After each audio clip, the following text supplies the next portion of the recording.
الحمدللہ رب العالمین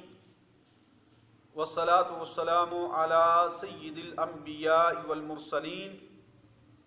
وعلی آلہ واصحابہ اجمعین۔ ناظرین و سامعین، آج کی گفتگو کا موضوع ہے گھر میں داخل ہونے کے آداب اور اس کی فضیلت۔ حضور سیدنا غوث پاک رضی اللہ تعالی عنہ آپ نے غنیۃ الطالبین شریف میں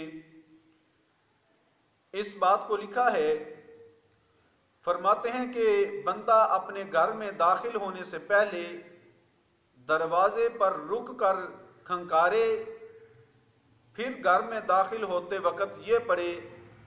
السلام علینا من ربنا۔ فرماتے ہیں کہ احادیث میں ہے کہ جب بندہ مومن اپنے گھر سے نکلتا ہے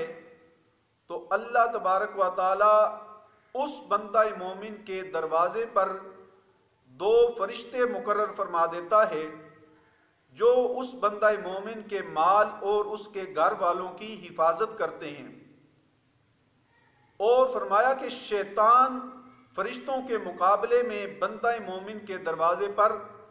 70 سرکش شیطان مقرر کر دیتا ہے۔ تو فرماتے ہیں کہ جب مومن واپس اپنے گھر کو لوٹ کر آتا ہے تو گھر کے دروازے پر فرشتے کہتے ہیں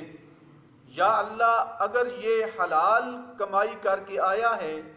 تو اس کو توفیق عطا فرما۔ تو جب وہ گھر میں داخل ہونے سے پہلے کھنکارتا ہے تو فرشتے اس کے قریب آ جاتے ہیں، اور جب وہ السلام علینا من ربنا کہتا ہے تو شیاطین غائب ہو جاتے ہیں اور دونوں فرشتے محافظ بن کے اس کے دائیں بائیں جانب آ جاتے ہیں۔ اور فرمایا کہ جب وہ دروازہ کھول کر بسم اللہ الرحمن الرحیم پڑھتا ہے تو شیطان بھاگ جاتے ہیں اور فرشتے اس کے ساتھ گھر میں داخل ہوتے ہیں، اس کے گھر کی ہر چیز کو سنوار دیتے ہیں، اس کے دن رات بڑے آرام سے گزرتے ہیں، سکون سے اٹھتا بیٹھتا ہے، فرشتے سائے کی طرح اس کے ساتھ ہوتے ہیں، اس کا کھانا پینا پاک اور حلال ہوتا ہے، دن رات میں جب تک وہ گھر میں رہتا ہے خوش باش رہتا ہے۔ تو فرماتے ہیں اگر کوئی بندہ ان باتوں کی پرواہ نہیں کرتا تو اس کی بے عملی پر فرشتے وہاں نہیں رکتے، یعنی اس کے گھر میں، اور شیطان اس کے گھر میں ڈیرا جما لیتا ہے۔ اللہ تبارک و تعالی ہمیں اس پر عمل کی توفیق عطا فرمائے۔ اللہ تبارک و تعالی ہم سب کے گھروں کو